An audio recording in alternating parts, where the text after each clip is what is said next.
जय श्री राम। प्रभु आप सबों ने जय हनुमान श्रृंखला के भाग 7 में श्रवण किया। लंका में प्रवेश और लंकनी पर प्रहार। किसका? हनुमान जी का। लंका में प्रवेश और लंकनी पर प्रहार। लंकनी जब हनुमान जी के प्रहार से बेहोश हो गई तो होश में आने के बाद वह वीर हनुमान को प्रणाम करते हुए बोली कि पूर्व समय में ब्रह्मा जी ने कहा था जब वीर वानर के मार से तुम बेहोश हो जाओगी तो समझो रावण और राक्षसों का नाश का समय आ गया है।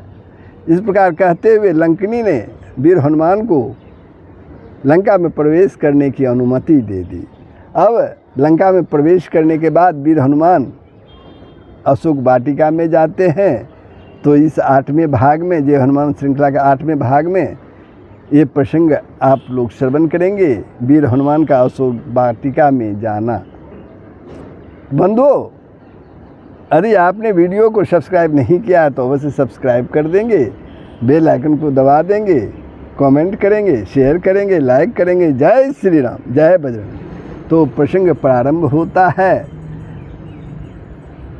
लंकनी ने जब कहा कि हे वीर हनुमान आप लंका में प्रवेश करें तो वीर बजरंगी लंकनी के पास से चलकर सीता जी की खोज करने लगे। उन्होंने रावण के महल का कोना कोना छान डाला किंतु कहीं भी उन्हें सीता जी के दर्शन नहीं हुए। सीता जी को न देख पाने के कारण वह बहुत ही दुखी और चिंतित हो रहे थे। बजरंगबली हनुमान जी रावण के महल में मंदोदरी को देखकर उन्हें कुछ क्षणों के लिए ऐसा भ्रम हुआ कि यही सीता जी हैं, लेकिन तुरंत उन्होंने समझ लिया कि यह सीता जी नहीं हो सकती, यह तो अत्यंत प्रसन्न दिखलाई दे रही हैं। माता सीता जी तो जहाँ भी होगी भगवान श्री रामचंद्र से दूर होने के कारण बहुत ही दुखी होंगी। वह इस समय सुखी और प्रसन्न कैसे रह सकती है? नहीं, यह माता सीता जी नहीं हो सकती। ऐसा सोचकर वह पुनः आगे बढ़ गए। हनुमान जी आगे बढ़ गए। इस प्रकार सीता जी की खोज करते करते सुबह हो गई, भोर हो गया। इसी समय विभीषण अपनी कुटिया में जागा। जगते ही उसने राम नाम का स्मरण किया। वह भगवान श्री रामचंद्र जी का परम भक्त था। लंका में राम नाम सुनकर हनुमान जी को बड़ा ही आश्चर्य हुआ। आखिर लंका में राम का नाम लेने वाला कौन है? उन्होंने सोचा राक्षसों की इस नगरी में ऐसा कौन भला आदमी है जो भगवान राम का नाम जप रहा है। मुझे उनसे मिलना चाहिए, इससे किसी प्रकार की भी हानि नहीं हो सकती है। ऐसा सोचकर हनुमान जी ने विभीषण से भेंट की। वह हनुमान जी से मिलकर बहुत ही प्रसन्न हुआ। बारंबार अपने भाग्य की सराहना करने लगा विभीषण। उसने हनुमान जी को बताया कि रावण ने सीता जी को अशोक वाटिका में छुपा कर रखा है। हनुमान जी तुरंत अशोक वाटिका की ओर चल पड़े। अशोक वाटिका में पहुंचकर अशोक के एक वृक्ष पर पत्तों के बीच छिपकर वह बैठ गए। उन्होंने देखा कि दुखनी माता जहाँ सीता जी का सारा शरीर सूख कर कांटा हो गया है। सिर के बाल जटाओं की तरह गूंथकर एक ही चोटी बन गए हैं। वह केवल राम राम जपते हुए जोर जोर से सांस लेती हुई आँखों से आंसू बहा रही है। अब उनसे और न देखा गया।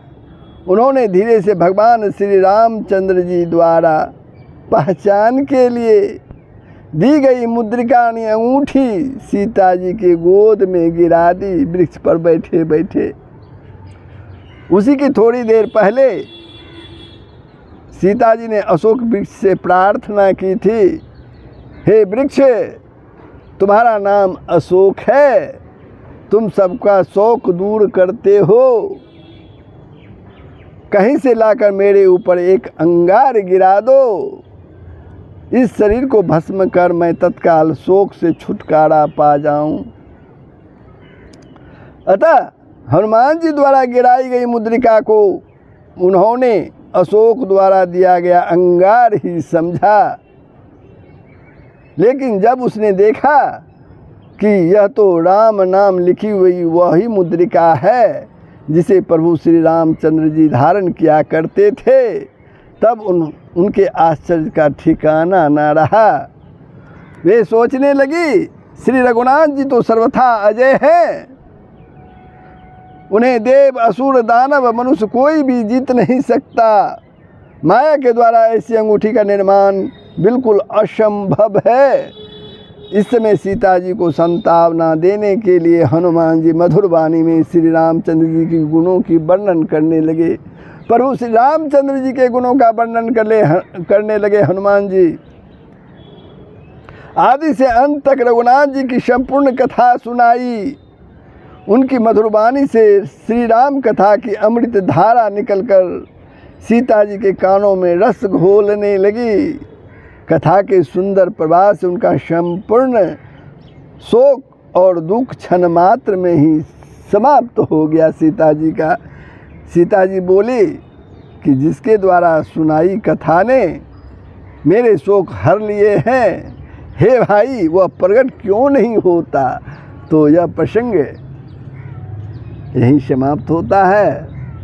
प्रभु आगे जो प्रसंग है माँ सीता के चरणों में हनुमान जी ये प्रसंग श्रवण करेंगे। ये प्रसंग कैसा लगा कमेंट के माध्यम से बताएंगे, शेयर करेंगे, लाइक करेंगे, वीडियो को सब्सक्राइब कर देंगे। जय श्री राम, जय बजरंगबली। सबका कल्याण होगा, बजरंगबली सबका कल्याण करेंगे। प्रभु सबका कल्याण करे, सारे विश्व का कल्याण ही होगा। यही सनातन धर्म का मूल तत्व है। जय श्री राम, जय बजरंगबली।